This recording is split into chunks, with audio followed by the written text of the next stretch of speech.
कोट्यवधीच्या आर्थिक तोट्यामध्ये असलेल्या बेस्ट उपक्रमानं सरासरी तिकिटात आणि पासमध्ये दुपटीनं वाढ करण्याचं निश्चित केलं असून त्याबाबतच्या प्रस्तावाला पालिका आयुक्त भूषण गगराणी यांनी मंजुरी दिलेली आहे। त्यामुळे सध्या बेस्ट बसचं किमान प्रवास भाडं हे 10 रुपये होणार आहे। एसी बसचं तिकीट आता 6 रुपयांवरनं 12 रुपये होणार आहे, तर मासिक पासमध्ये तब्बल 350 रुपयांची वाढ होणार आहे।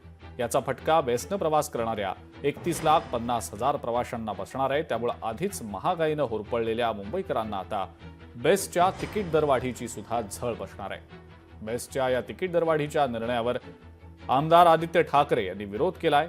एक्सवर त्यांनी पोस्ट देखील केलेली आहे। आपल्या पोस्टमध्ये आदित्य ठाकरे म्हणतायत, मुंबईतील सामान्य माणसाची जीवनवाहिनी असलेल्या बेस्ट बस सेवेकडे सत्ताधाऱ्यांकडनं गेल्या 2 ते 3 वर्षात मुद्दाम दुर्लक्ष केलं जात आहे।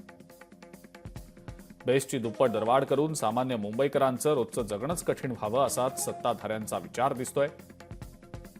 लाखो मुंबईकरांना सेवा देणाऱ्या बेस्टचं हे अधःपतन आम्ही सहन करू शकत नाही। बेस्ट दुप्पट दरवाढीला आमचा विरोध आहे। बेस्ट बसेसची संख्या आधीच रोडावलेली आहे। महत्त्वाचे मार्ग बंद केलेत। आता जर दरवाढही केली तर बेस्टवर त्याचा विपरीत परिणाम होईल। इलेक्ट्रिक बसेसची संख्या वाढवा, बेस्टचा दर्जा सुधारा आणि मुंबईकरांना चांगली सेवा द्या, बेस्ट वाचवा, अशा आशयाची ही पोस्ट आदित्य ठाकरे यांनी केलेली आहे।